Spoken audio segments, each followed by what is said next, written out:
For more than 2,000 years, the ideas of one philosopher, Mencius, have been shaking things up, challenging rulers and inspiring people all across East Asia. I mean, this guy lived through a time of just unbelievable violence. And yet, his big idea was a politics of compassion. So today, we're going to dive into his totally radical vision for leadership, for human nature, and what it really takes to build a state that actually works for everyone.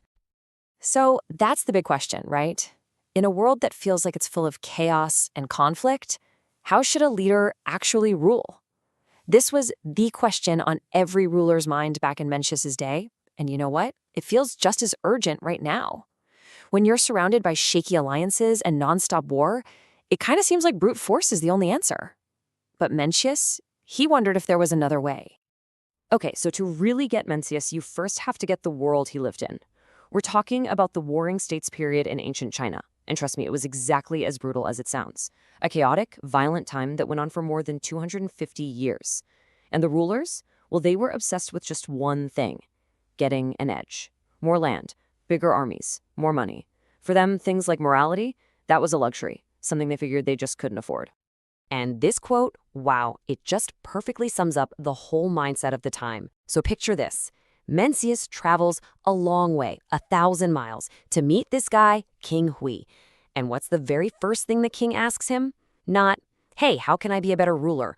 Or how do I help my people? Nope. He gets straight to it. How can you make my state more profitable? That's it.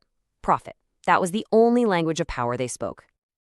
So, into this world of cold, hard calculation walks Mencius, and his answer to the king's question, it was so out of left field, so completely against everything they believed, it must have been just stunning to hear.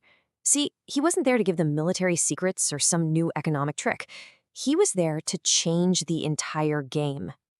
Mencius just flat out rejects the whole idea. He's like, why are we even talking about profit? He says, look, if you, the king, are only focused on profit for your state, then your ministers are going to focus on profit for their families. And then the regular people, they'll just focus on profit for themselves. He warned that this nonstop chase for self-interest would rot the state from the inside out. The real foundation of power, he said, wasn't profit at all. It was benevolence and righteousness. All right, so you're probably thinking what I'm thinking. How on earth could a state built on something that sounds so soft, like benevolence, possibly survive in that kind of dog-eat-dog world? While for Mencius, the answer wasn't some abstract ideal. It was right inside every single one of us. His whole political philosophy is built on one huge idea about what it means to be human. And here it is. Human nature is good. That's his core belief. While other big thinkers were arguing that people are basically selfish or maybe just a blank slate, Mencius was like, no way. He insisted that we're all born with these little seeds of goodness already inside us. We don't have to learn compassion from zero. We just have to water those seeds and let them grow. And to prove his point, he came up with this brilliant thought experiment. Okay, so I want you to imagine this with me. You're just walking along, minding your own business, and you suddenly see a little kid, a toddler, about to fall into an open well. What's that immediate feeling you get in your gut? Mencius says that anyone, and he means literally anyone, would feel this jolt of alarm and compassion. You don't stop to think, oh, maybe this will make me look good, or I want a reward from the parents. You don't even think about how annoying the crying might be. Nope, it's a pure, spontaneous reaction. And that feeling, he says, is the beginning of benevolence. It's that first spark, and it's not the only one. He says we also have these built-in feelings of shame, which is the root of righteousness, a sense of deference, which is the root of propriety, and a gut feeling for right and wrong, which is the root of wisdom. These are what he called the four beginnings, the natural starting points for all morality. Okay, so we're all born with these seeds of goodness. That's a great philosophical point. But how does a ruler actually turn that into, a government that works? This is where Mencius stops being a philosopher and starts being a policy advisor. He lays out a super practical blueprint for what he calls benevolent governments. The logic here is actually pretty simple, but it's powerful.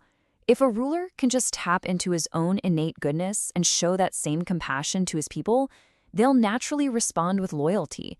It's a total game changer. You're not forcing them to obey, you're earning their hearts. So how do you actually do that? What are the practical steps? Well, Mencius got really specific here. He wasn't just talking in ideals. He told kings, Lower the taxes. Stop punishing people so harshly. Manage your natural resources, your forests, your fisheries, sustainably so there's something left for the future. He said the government's job is to make sure every family has enough land to support themselves, so they're not always worried about where their next meal is coming from. He even set a goal for the economy, a country where the elderly can wear silk and eat meat. And on top of all that, you have to build schools, not just for reading and writing, but to teach respect and cultivate those moral sprouts we all have. And all this leads to a really crucial difference Mencius pointed out. He saw two paths to power. First, there's the kingly way. This is when you rule through actual virtue and you genuinely care for people. You earn their sincere love and support. Then there's the hegemon's way. This is when you rule by force, but you just pretend to be benevolent. It's all a show. Sure, people will obey you, but it's only because they're scared. The second you show any weakness, poof, that loyalty is gone. And this right here is the ultimate payoff of his whole philosophy. A ruler who is truly benevolent, they have no enemies. Think about it. People from other states will want to live under your rule. Your neighbors won't dare attack you because their own citizens will admire you more than their own king. Your greatest weapon isn't your army, it's the genuine love and support of your people. So you'd think with ideas this powerful, everyone would listen, right? Wrong. For the most part, the rulers of his day completely ignored him. They thought his ideas were just too idealistic, too naive for their brutal world. But here's the thing. His story doesn't end there. In fact, it was really just getting started. His work went from being this lone, radical voice in the wilderness to becoming one of the absolute foundational texts of Confucianism. We're talking required reading for anyone who wanted a job in the government in China for like 1,000 years. His ideas that human nature is good, that rulers have a deep responsibility to their people, that education is key, they became woven into the cultural DNA of East Asia.